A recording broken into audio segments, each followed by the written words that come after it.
Hello guys, welcome back to another video, and today we are going to take a look at Samsung Galaxy A40.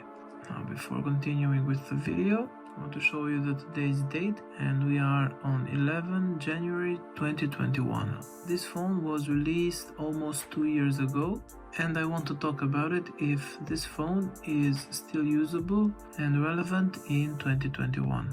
Now first thing, we see that we have a 64GB version with 4GB of RAM, and I believe that this is the only version available of this phone.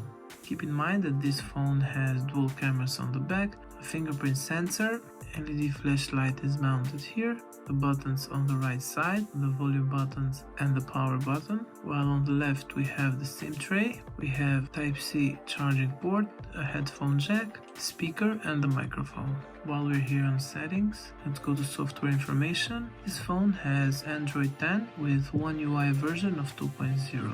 Now if you want to go further on settings, I would suggest you go to advanced features and hit this reduce animation here. The phone will be much more smoother with reduce animations being turned on. Keep in mind that this phone is very thin, and let me show you some examples here.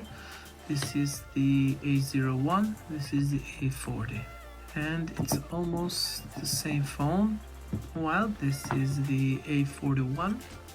And we can already see that the A41 is slightly taller, but both of them have beautiful displays. Now I'm gonna make another video about A41, but right now let's talk about A40. If you're looking for a phone with an average performance, this is it, but you cannot play heavy games here or expect that this phone to have a good battery life. As you can see, this phone is small and thin, and the battery of this phone is not that good. So if you're gonna use this phone for your primary phone, it's not recommended. But if you're gonna use this phone as a secondary phone and you already have another phone, this is a good choice. I mean, you probably have a Samsung flagship. This will be perfect for your secondary phone because you can do all your other activities here. Or you have an iPhone, this is a good Android phone to go to. One thing that you don't expect much from this phone, except its beautiful display and, let's say, average performance, this phone has nothing else to offer. Of course, it has the features of the cameras with the wide-angle lens. Let me just open the camera. Yeah, it has the features of live focus, but can only take a picture when it detects a face. So as you can see here, find the face. It has the possibility for the wide angle. The maximum video resolution is 1080p with 30 frames per second. Also we have Pro Mode, Panorama, Slow Motion and Hyperlapse. So we have the AR emojis. This phone is used and will cost you up to $150. If you want a big phone or expect something with a higher performance or better battery life, this is not the case. This is a case where you are looking for a small phone, and small phones are very rare these days. I mean, I'm talking about Samsung, because the other small phone from Samsung is the A01, and the A01 compared to A40 is total trash.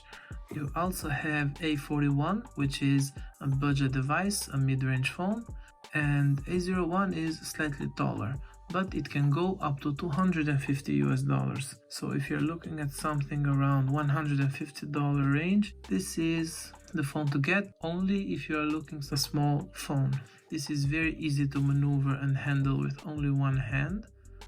It's faster than the A01, but it's not as fast as the Samsung Galaxy S10e. The S10e is a flagship phone, and it will be faster and it will last longer than the A40.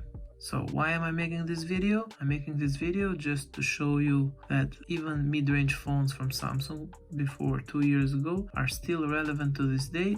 And this was the video, guys. Thank you so much for watching, and I will see you on the next one.